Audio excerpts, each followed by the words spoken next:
Bakit napakadaling maubos ang data mo? Bakit napakadaling malubat ang cellphone mo? At bakit bumabagal ang cellphone mo or medyo loading na? Dahil yan sa mga settings na hindi mo pa nababago sa cellphone mo. So dapat alam mo ito mga katropa para makakatulong sa inyo na hindi madaling malubat ang inyong cellphone, hindi madaling maubos ang inyong data, at kahit papano nababago ang performance ng inyong mga cellphone. So may mga settings tayo mga kailangan i-turn off dito sa ating cellphone mismo mga katropa. So unang-una mga katropa, punta tayo sa settings ng ating cellphone. At dito mga katropa, scroll down lang natin, hanapin natin itong Google. Okay? Click natin ang Google. At dito mga katropa, sa Google Services, makikita natin itong All Services, click natin. At scroll down, hanapin lang natin dito itong Usage and Diagnostics. I-click natin ito mga katropa.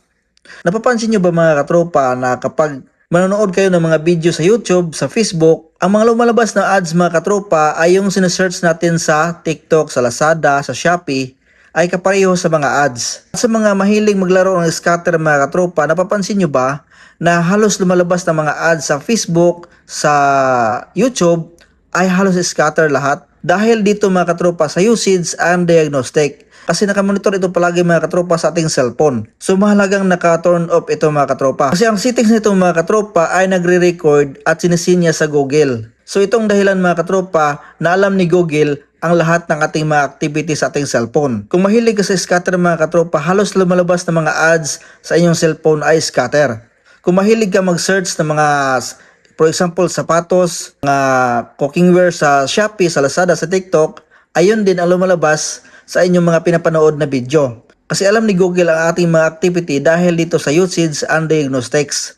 So dapat naka-turn off ito mga katropa at malakas din ito kumain ng ating battery at nagkukonsume din ito ng data. Kaya madaling maubos ang ating mga tinitipid na data. At ang pangalawa mga katropa ay dito pa rin sa settings ng ating cellphone. Open natin ang settings ng ating cellphone. At dito mga katropa sa search bar, i-type lang natin dito mga katropa ang Bluetooth scanning. So ito mga katropa ang Bluetooth scanning, open natin.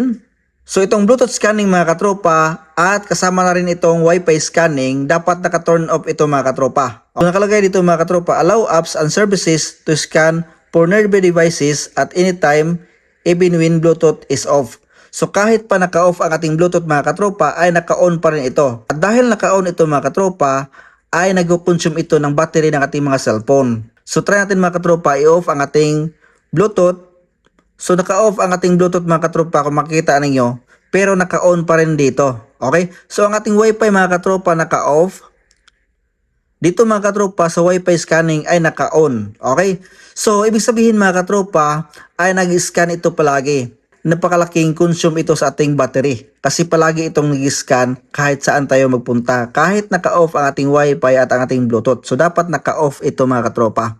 At ang pangatlo mga katropa ay dito pa rin sa settings sa ating cellphone. Open natin ang settings sa ating cellphone. Tapos scroll down mga katropa. Hanapin lang natin itong notification quick settings. Or sa inyong mga cellphone mga katropa, notification hanapin ninyo. Click nyo lang. At scroll down mga katropa. Hanapin itong manage all. Okay?